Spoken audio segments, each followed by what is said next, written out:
Most people don't even recognize this, but it's following you everywhere you go in every stage of your life. It's your reputation. In this video, we're going to talk about how reputation is super important and what it means to you. More importantly than that, we hear people say all the time, Chris, it's not about the money. Well, if it's not about the money, then what is it about? In this video that you're about to watch, we're going to talk about this concept of it's not about the money. And more importantly, we're going to talk about how money can actually get in the way. Stay tuned for this video.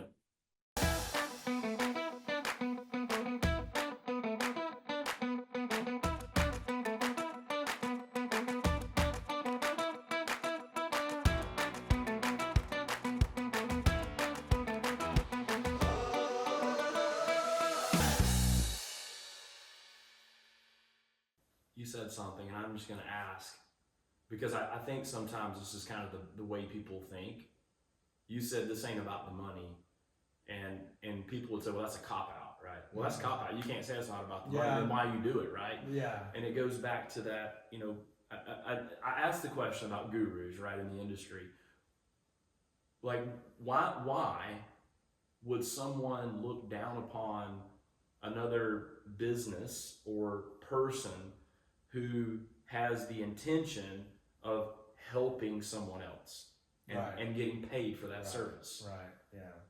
And I'm thinking that it could be that maybe that the image of the guru doesn't get portrayed clearly, right? And you hear all the negative stories of cash grabs and they did this to take advantage of so-and-so. And I mean, at the end of the day, this is how I really feel. And I've said this to you 1,000 times if I've said it once.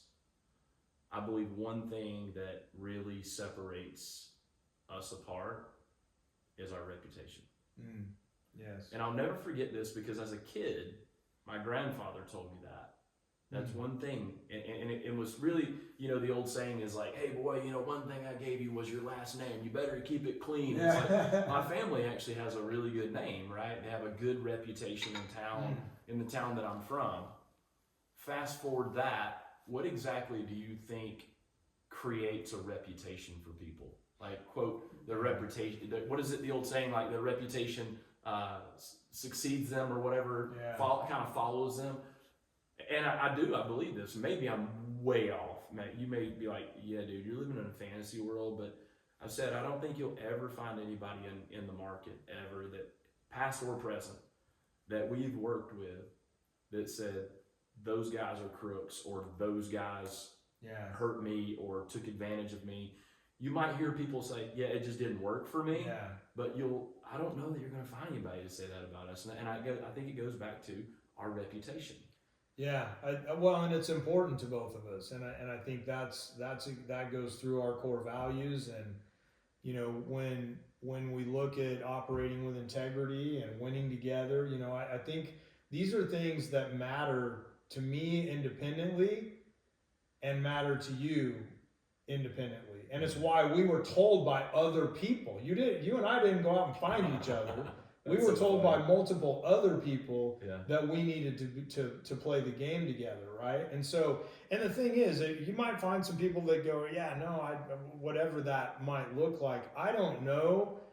I certainly hope not. But what I do know is we've always done the absolute best we possibly can to do the right thing and to take care of people. And I'm glad you mentioned that, of me saying, it's not about the money. Let me check that statement, because I am somebody who says that as soon as somebody says it's not about the money, it's about the money. and so I'm glad that you mirrored that back to me, that I said that. It is about the money. It's not just about the money. And so it has to be about the money, because yes, we're in a for-profit business, and I like profit. Let's be clear. I like profit, and I like paying team exceptionally well, and I like clients winning. And so it goes back to, in the service business, like, how do I feel about our services at Blue Collar? I don't think we charge enough. I think we need to raise our rates. In fact, as the president, I think I'm telling you, no.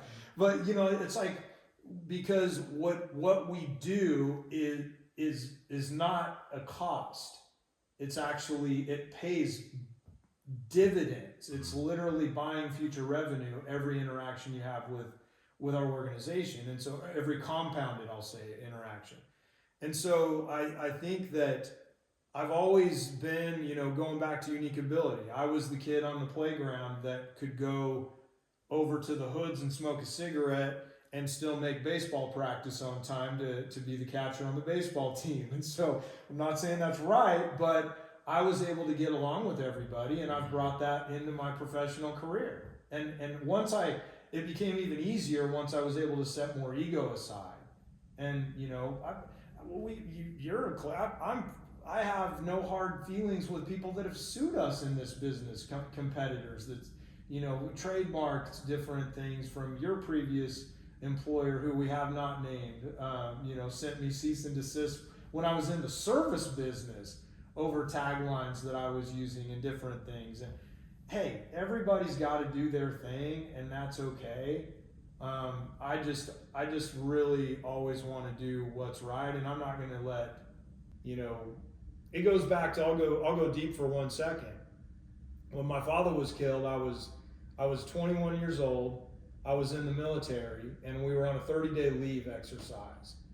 And I found out that First Sergeant came, and some people have heard me tell this story, but I'll shorten it to the fact that Top came out and he was smoking a cigarette in the middle of the night, and he said, you know, they woke me up and said, Chapman, get your boots. And I was driving the First Sergeant at the time. And so I come out, and he took a drag on a cigarette. He said, this is the hardest thing I do. Your father's been killed. And I was like, whoa, you know, okay. And kind of processing. And then I had the moment, like they gave me emergency leave, and I went back to Fort Bliss where I was stationed. And I had this decision. My dad was going to be buried in a military burial in Riverside, California. My mom and sister, which mom and dad had been divorced for a long time by that point, but they were in Colorado.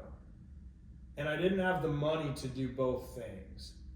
And that moment was when I became free from money. It didn't happen for years and years, but I made a decision that something as insignificant as money would never stand between me and something as important as that in my life.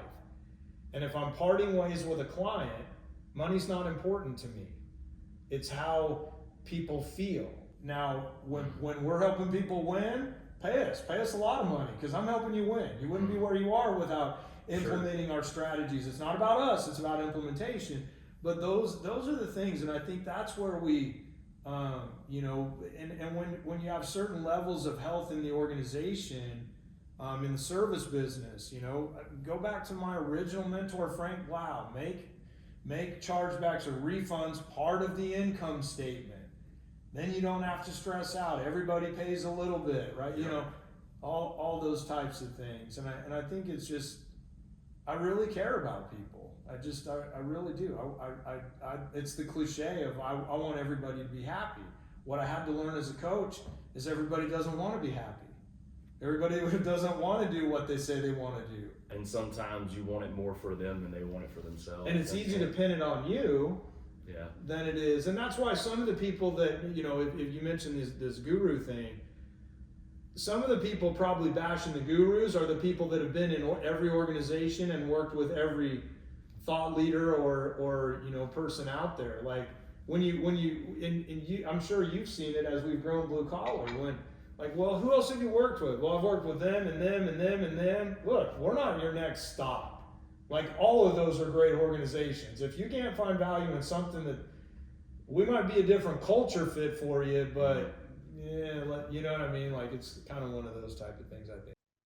Thank you so much for those of you that are connecting with us by way of video. You're finding value in the videos that we provide for you here on this channel. We want to thank you so much for tuning in. And I want you to remember this. If you've enjoyed this video and you've learned something of value that you can implement into either your business or your personal life or both, and you want to hear more, I want you to stay tuned for this next video.